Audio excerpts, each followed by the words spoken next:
किस्सा तो आज एक छोटे से बच्चे का है, लेकिन इसमें सीख या लेसन लर्न बहुत बड़ा है। कहानी है मोरक्को के एक छोटे से गांव की, जहां पे एक बशीर नामी बच्चा इसी गांव के एक छोटे से स्कूल में पढ़ता था। अब गुर्बत की वजह से इस बच्चे के पास ना तो नए कपड़े थे और ना ही नए जूते थे। फटे पुराने कपड़े जूतों में जब ये स्कूल जाता ना, तो ना सिर्फ इसके अपने क्लास वाले इसका मजाक उड़ाते, बल्कि टीचर भी इसका मजाक उड़ाते। जब ये स्कूल से वापस घर आता तो ये बाजार जाता, वहां पे कुछ चीजें बेचकर फिर घर वापस आता। तो गुर्बत की वजह से ना तो इसके पास रेस्ट करने का टाइम होता और ना ही स्कूल का होमवर्क करने का टाइम होता। ये और अगले दिन जब ये स्कूल जाता है, इसके पास होमवर्क रेडी ना होने की वजह से टीचर से और डांट पड़ती है। टीचर इसको काफी ह्यूमिलेट करते। वक्त हमेशा एक जैसा नहीं रहता, ये एक यूनिवर्सल ट्रुथ है। अब इस कहानी के अंदर एक ट्विस्ट आना था। बाई चांस एक दिन बशीर की अम्मा उसके स्कूल चलेगी ताकि इसके टीचरों से पूछे कि मेरा बेटा पढ़ाई में कैसा है। ऑब्वियसली दुनिया की हर मां अपने बच्चे की तालीम के मुतालिक फिक्रमंद तो रहती है, जैसा भी उसका बेटा हो।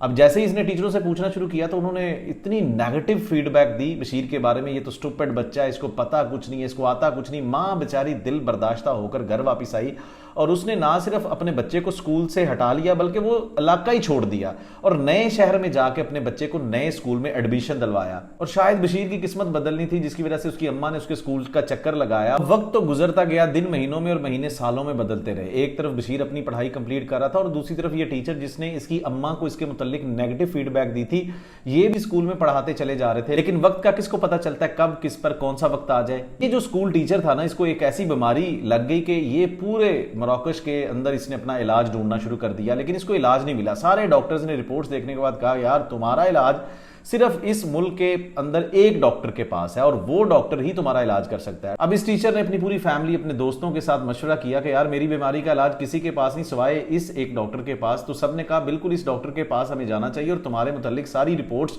का पूछना चाहिए कि तुम्हारा इलाज कैसे होगा। जैसे ही उस डॉक्टर के पास की अपनी रिपोर्ट्स दिखाई तो डॉक्टर ने मुस्कुराना शुरू कर दिया और डॉक्टर ने कहा कि भाई ठीक है, आपका इलाज कल से शुरू कर दिया जाएगा। लिहाजा अगले दिन शेड्यूल के मुताबिक ऑपरेशन शुरू कर दिया गया। ऑपरेशन बड़ी कामयाबी से हुआ और जैसे ही मरीज को ऑपरेशन थिएटर से आम कमरे में शिफ्ट किया गया और थोड़ी देर के बाद डॉक्टर ने अपनी नर्स से पूछा कि मुझे बताना जब इसको होश आए।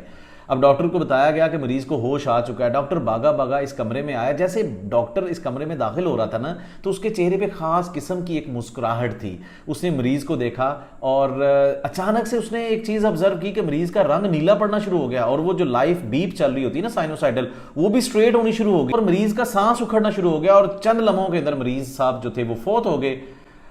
क्योंकि इस कमरे के अंदर एक क्लीनर था जिसका नाम बशीर था, जो कि इस कमरे की सफाई कर रहा था। उसने वेंटिलेटर वाले स्विच को निकाल कर ना अपना वैक्यूम क्लीनर वाला स्विच लगा दिया था। तो प्यारे दोस्त, अगर आप कहानी के एंड पे ये सोच रहे थे कि ये डॉक्टर साहब जो हैं ये बशीर निकलेंगे, कहानी के एंड पे ट्विस्ट ऐसे होगा, तो इसका मतलब है कि आप बहुत ज्यादा मोटिवेशनल स्पीकर्स को सुनते हैं। यार बशीर वो क्लीनर था और यही रियलिटी है हमारी लाइफ की। तो भाईजान, आज की कहानी का लेसन लर्न ये है कि अपने खाने में नमक और सुनने में मोटिवेशनल स्पीकर्स को कम करें भाई, कम करें, जितना कम कर सकते हैं कम करें और रियलिटी के पास पास रहें। दूसरा इस कहानी का लेसन लर्न पता क्या है कि जब आपके ऊपर कोई प्रॉब्लम आती है ना, तो आंखें बंद करके बस भागने की कोशिश ना करें, उसको सॉल्व करें भाई।